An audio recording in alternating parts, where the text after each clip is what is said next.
bakangi mutu moko na nkamba soki na ba grenade alingaki kokende kopesa pa ya papa Simon alors mutu wana alobi ke na mokoto mutu batindi ye na fête ya papa Kulutu ya le 17 mars na bengi papa Charles abi oui papa na yoki makambo yango mais mwana na biso toyebi ete ye asambelaka na bango tango baye kopesa nga kombo na yebi pamba tenga na sali mingi na lemba tango na banaye kosala hôpital na lemba na yebaki mwana na biso responsable ya ba flûtiste na bandi tozaki na ba mama makipoasa na lemba na komi andenge mama Micheline abenga batu nyonso bandi ko telefone soko azwinga kondima te papa José bakangi yo te donc ndenge ezalaka kaka bato ya 3 bazali kuna mpe bato ya 26 bazali bato ya 3 ya biso babengi kuna papa José ango kufa babia omoni donc akobanga lokola biloko atindeli papa Simon esimbi te esali retour pai na ye moko aza na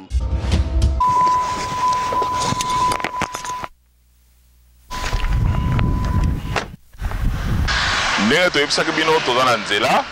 mais pour excuser biso tokosala mwa vidéo rapidement parce que c'est vraiment très important na ba correspondant na biso toza na bango kuna na Kinshasa ba uti kotinda biso ba image moko très important oyo eko mekamo moke ko éclairer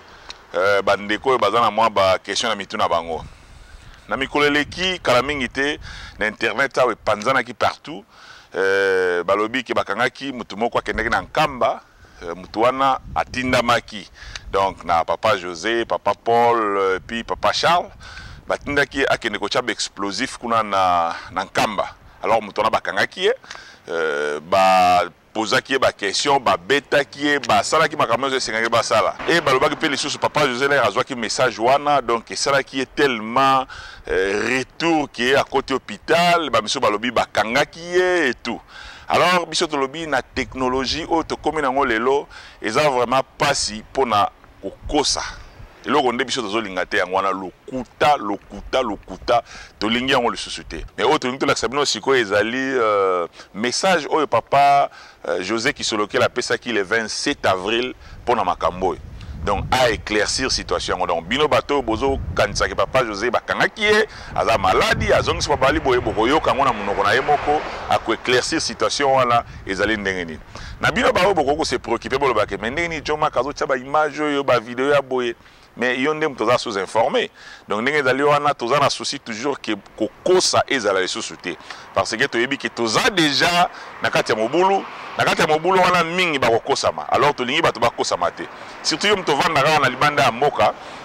on a besoin aux aller informer kozala informer na ndenge moko ya bien et bien bakoma bikomela musu bakoma ya solo musu bakoma lokuta mwana ko prouver ngo ezate mais soki yo moni na vidéo eza pasipo obundana image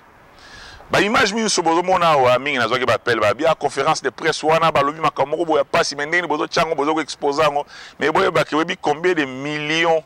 oyo bazako en Afrique o balanda ki yango en direct na télévision yom dozo landa ngo na internet oyebi combien de millions de personnes na Kinshasa na Congo Brazzaville et puis na Angola o balanda ki yango en direct na télévision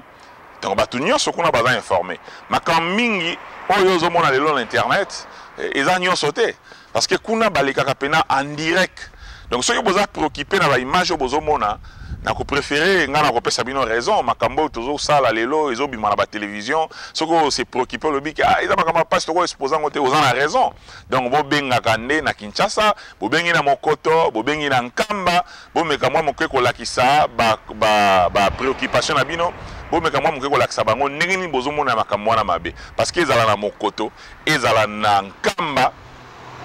bazo leka na télévision mingi tokoloba na ratelki toyebi na Kinshasa kuna nazala ba vidéo mso na ko chango ya jamais na internet wana eza point de vue nanga na ko chango vraiment na internet parce que ko finga moko ya ko saka na ko te ozomona nyoso na lekaka en direct na télévision ozomona donc ceux qui au lebo se préoccuper na o Joma Kaza ko cha Joma Kaza la sabino niveau bato ba komina na Kinshasa to komina niveau nini yo mutu ozobunda contre 3 yo mutu ozobunda contre 26 yeba niveau bato bakomi nango oza libanda neto lobaka soki olingo bunda na mutu fo yeba ba arme ni nazo ko utiliser mutu aza na ba bombe na ba grenade na ba rafale ba arme ya ndenge na ndenge olingo bunda na ye okozwa melite o bunda na ye oluka ba arme elekie ou bien o kokali na o yaza nango. Donc ils ont mis en sens wana donc ceux qui osent tala yango ils ont pour informer yo oyeba vraiment niveau batu bakomi nango na kin na Afrique kuna niveau ni batu bakomi nango comme ça ceux qui peut-être augmenter ba prière na yo augmenter yango donc Joma kaza ko exposer makambo pour batu bakosa malisusu te ozomona monde to komi nango mingi boza ko ignorer boyeba ke makambo nyonso ezoko sala mana moment oyo tozoloba eza na vidéo ou bien na photo. Donc bon na image wana comme ça ba oyo ba komona ndenge ba moneli boko toujours ko tcha ba commentaire na YouTube ou bien na Facebook bi boko tindela na message ya na yo abi oui aza ya na ngai aza pa na ngai to batindeli biso mikanda moko yawa ya mabe pona ye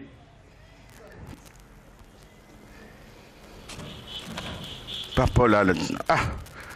nzonga avant papa Paul kende yemoko amoni ndenge papa Paul andai koloba ale abengi na Brazzaville pa mate utaki na Brazzaville na bandi bamona kinga mukolo yengale na katsaki na masuwa le na okene Pointe Noire ale bake kotsa babe ndenge ba mesana papa Paul akomi alobi na abina yebi peut-être kobanga koloba na ngai mais na yebi makambo koleka. Il paraîtrait biso tozaka na nkamba te soki okoloba solo te nga na koloba na yo makambo moko bakangi mutu moko na nkamba kuna balobi azalaki soki na bagrenade ke biso bato daye baloba liboso ezali ngai papa Paul mutu napesi $20,000 na mutu moko ake na nkamba bakende kopesa biloko wana pa ya papa Simon mpo baboma papa Simon so mpo bapanza nkamba me makambo wana yo moko yebi luku te ekozalaka na biso awa biso tokene ko bebisa nkamba mboka na biso moko donc yango na elongwe pa na nge komi papa Charles elongwe papa Charles komi ya na nga papa José donc makambo wana nyonso soki yango wana bobengeli mawa mingi parce que abio non pardon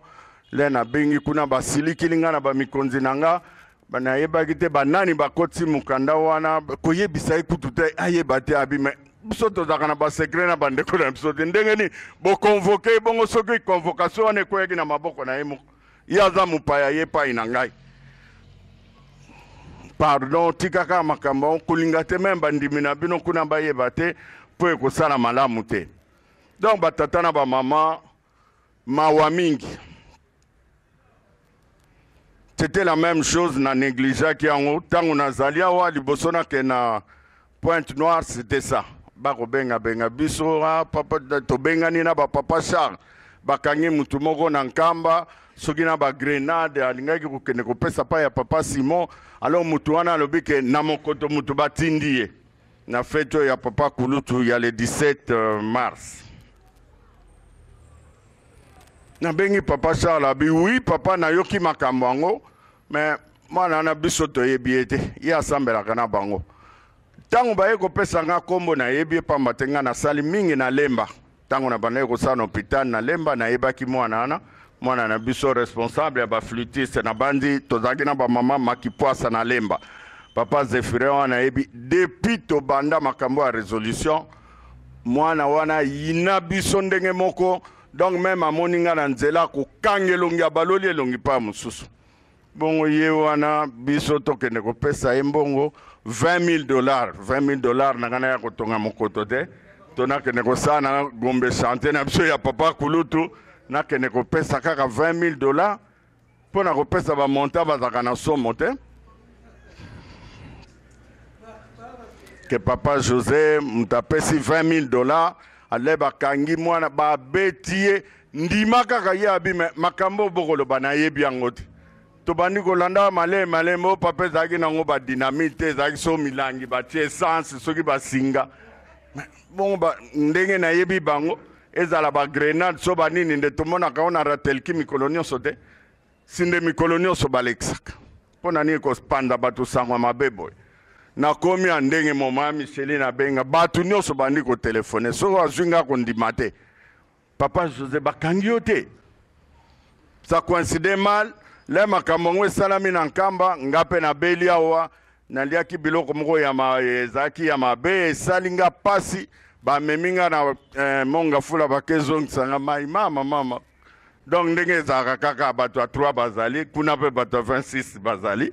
Bato a 3 ya biso ba bengi kuna papa José ngo kufa ba bien omoni donc ako banga lokola biloko atindeli papa Simon simbite et sali retour pa ina yemoko azanam buzoba ya ndenge ni jusqu'à quel niveau vraiment buzoba ezali. Donc papa José ba tietine internet ke nalingi ko kufa donc bakanginga na biloko retour et sali na uti nanga point noir na sali musala kitoko na komia mama Micheline bako bengai toyoki bakangi papa José sango se pandani bakangi ngai bakangi na bango te mutu pa okanga ngate po na yebi nanga likambo te soki bobongisi likambo o ba monter ezaka nango elengi te parce que bobanda koloba ba makambo ebele ekokende ekose concorder te o alobi boy. Donc moi je crois que c'est une histoire montée de toutes pièces pour na kokima réconciliation parce que le vrai problème c'est la réconciliation. Batu nyonso balingi to sangana siko bango balingi bazwa ba preuve moko ya buzoba kolakisa ketala batu bino bolingi to sangana bango ba biloko basa biso ndenge boyebeli biso tozwa ba bombe tokende kotia na nkamba. Qu'est-ce qu'on gagne en faisant ça? Donc la vérité, la vraie, c'est celle-là. Donc réconciliation de barokima babani koluka ko bimisaka ba preuve moko ya buzoba toke kotia bombe uta ipa ya papa Charles pas ya papa José pas ya papa Paul. Oh mais soki boza sûr mutu ango bokangiye soki ayebi keloko wana papa Alphonse mais ata bosendenge ni akolobaka papa Alphonse mutu alobi likambo te bolingi kaka euta mokoto makambo nyonso mabe mokoto oyo ya kitoko nde ya bino kasi nzambe pa kolakisaka bino malema. Ce n'est qu'un début tokozonga susi mate tokopusana. Donc nalingaki natia mwa mise au point na likambo wana toyebi yango te balatisi biso bato musu esengo bamusuku tusi babundi likolo makambo wana. Donc balingaka toza na pasi ndenge papa Armand azalaki bato nyonso basepeli mokili esepeli lelo papa Armand ye wana. Donc bakolingaka ntango tozwi likambo ale bateatre bandi kosalamaka ntango tosala makambo kitoko mutu akoloba te mais bango mona sa motema boyebi. Donc batata na ba mama toza na bolingo toza na mibeko toza na misala nzambe ye moko abana kopesa réponse na makambo ebele.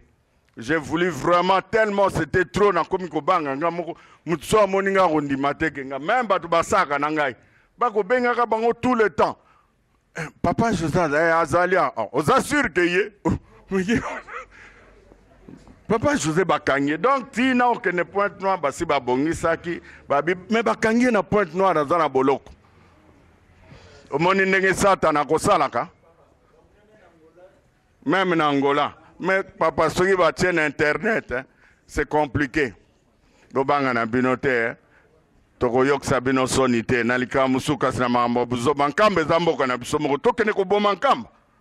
Batu musutango ba ko bongisa makamba lukuta fo batala kanano. Parce que et bandaki déjà na bango mo bandimi akuna ba habiter botiko kosela bango makam otal bas yebi ke toza capable ya kosalika mabe ya munene ndenge wana te nyonso ya mabe biso c'est comme si tokosaka talika moko kitoko te tobongisi na papa solo basali musala kitoko na Kisangani tokoyoka eloko te tosali musala kitoko na Brazzaville tosali bisika nyonso nzamba bongisi wana yango te. Réconciliation bolinga te nzamba kotia parce que bandoto batbaloti makamusu moya kolobango na nwezati kasi bandeko nanga bayebi tosi tosololi biso tokokende ka liboso mutu moko azongisa biso susi mezati eza réponse moko kitoko nzamba kopesa bango mpona biso likambo nyonso tola ta sous vert blanc. Papa Simon Kimbangu aza koko na ngai. Oko pekisanga la telongi ya papa Simon Kimbangu c'est le monde à l'envers. Le nom Kimbangi c'est balata na bango. Na mituka batia mituka nyonso photo papa Simon Kimbangu ezani. Bokolo baba longo la teka ko ya biso. eza passe-passe que eza ya makila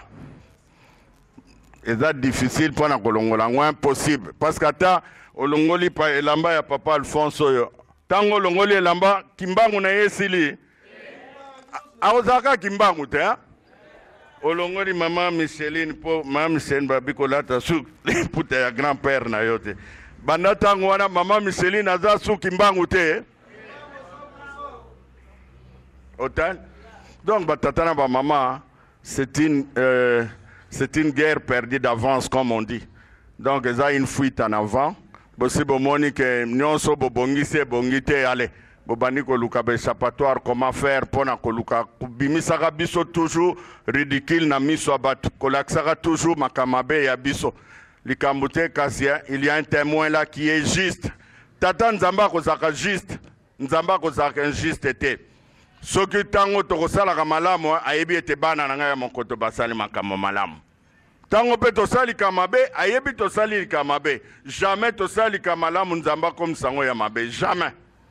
donc bana papa Simon Kimbangu bana 26 susi na biso yango wana tozala ingrat vis-à-vis ya papa Simon Kimbangu te tozala très reconnaissant malgré passe mais mikolo na mikolo akolakisaka biso ke tala makambo ekoya liboso yango biso tozanga na train wana te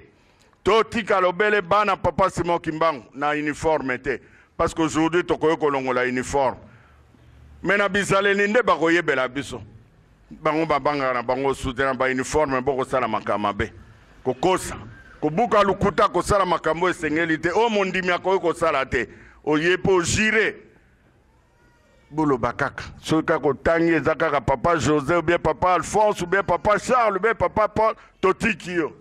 mwana ngani mpe bato angani bolingi natanga bayebi eloko moko te makambo bokose nga moko kuzu nayebi nkuba ndenge wana loba kaka euti mokoto elokola ezalaki déjà préparé omoni mokoto atindi biloko tala mokoto atindi biloko mokoto lelo ezalaki kitoko lelo ekomi bololo kasi bolinga te mokoto yango bokoyaka yango kaka pamba te nzambe abandelaki makambo na ye ya kitoko ayebi eloko nini abongisaki bolinga te gombe bokoyaka kaka na gombe nzambe ayebi biloko wana misato asa nkamba eza ya biso bolinga te tokozonga kaka na nkamba wana tokoya d'une façon d'une autre tokokoma kaka na nkamba na makasi te na mobulu te kasi nzambe ntango akoloba bokende bana na nga toyebi ete akobalize deja nzela tokokoma na nkamba donc mpona mokolo monene ya lelo bana papa Simon Kimbangu message na biso tozala ingrat te mpona papa Simon Kimbangu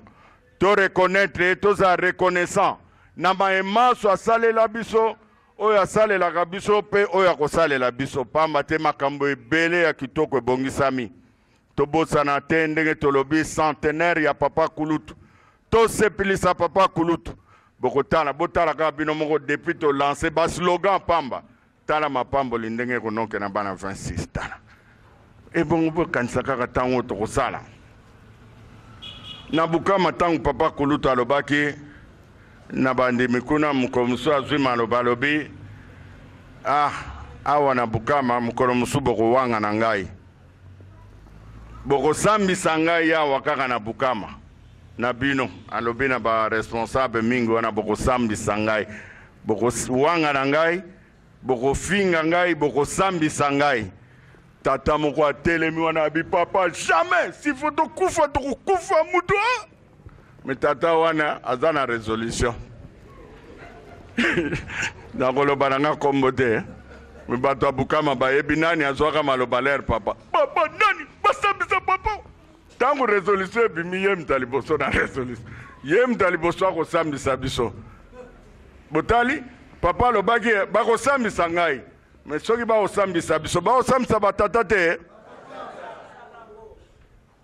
mais ye atelemaki azwi atomboki papa aloba biso tozala te mais azalaki le résolution ezalaki atie mpe libanga na ye ya monene na résolution omoni ndenge tokozalaka ingrat vis-à-vis ya nzambe otali nyonso balobaki ekoleka te biso tokorige biloko wana nyonso tolobi centenaire à papa Kulutu, centenaire à papa Mfumwa Mbanza, centenaire à papa Mfumwa Longo. Voilà pona lelo tika tata nzambe nkolo yeso papa Simon Kimbangu akanisila bino apesa bino mapamboli tozala na biso kimia ndenge balobaka les chiens aboient, la caravane passe. Déjà elan otozwi mutu akotelemisa biso eza sutesi tolongi na biso na kombo ya tata mwana mpe molimo santu. Amen.